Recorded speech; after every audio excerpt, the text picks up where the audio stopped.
వాళ్ళ sugars control ఉండాలి, glucose metabolism has to be normal, తర్వాత ఐడియల్ బిఎంఐ, ఇవన్నీ ఉన్నప్పుడే మనం లైపోసెక్షన్కి మనం కరెక్ట్ రిజల్ట్స్ వస్తుంది, సేఫ్టీ ఉంటుంది. మనం ఈ వైలేట్ అయినప్పుడు సేఫ్టీ కొంచెం రిస్క్ పెట్టినట్టు. ఇది ఒక ఎలెక్టివ్ ప్రొసీజర్ కాబట్టి జనరల్గా we don't recommend anybody with more obesity to go for liposuction directly. Even షోల్డర్లో కూడా, ఐ మీన్ బ్యాక్లో కూడా మనకి ఎక్కడైతే దాని I think love handle bra rolls అంటారు, అక్కడ కూడా మనం లైపోసెక్షన్ చేసే అవకాశం ఉందని విన్నాను sir. Procedure wise yes, technically we can do. But అదే చెప్పేది, మీరు ఓవరాల్గా కనుక వెయిట్ తగ్గించినప్పుడు చాలాసార్లు ఆ ఎక్సెస్ ఫ్యాట్ అనేది దానికదే వెళ్ళిపోతుంది. ఓ రైట్ రైట్, ఐ అండర్స్టాండ్. బాడీలో మీరు మీ బాడీ ఒక లెట్స్ సే ఒక మీసోమార్ఫ్ అనుకోండి, ఒక మిడ్ రేంజ్ బాడీ, అంటే హెవీ, కొంతమంది హెవీ బాడీస్ ఉంటాయి చిన్న, కొంతమంది స్కెల్టన్ చిన్నగా ఉంటుంది.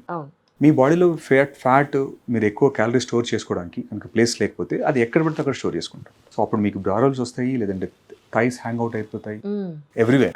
సో ఒక్కసారి కనుక వాళ్ళది మళ్ళీ మనం రైట్ స్టేట్ ఆఫ్ మనం బిఎంఐలో పెట్టినప్పుడు ఆటోమేటిక్గా ఫ్యాట్ అంతా మళ్ళీ రీఅబ్జార్బ్ అయిపోతుంది సిస్టమ్కి, ఎనర్జీగా తీసేసుకుంటుంది బాడీ, ఆక్సిడైజ్ చేసుకుంటుంది.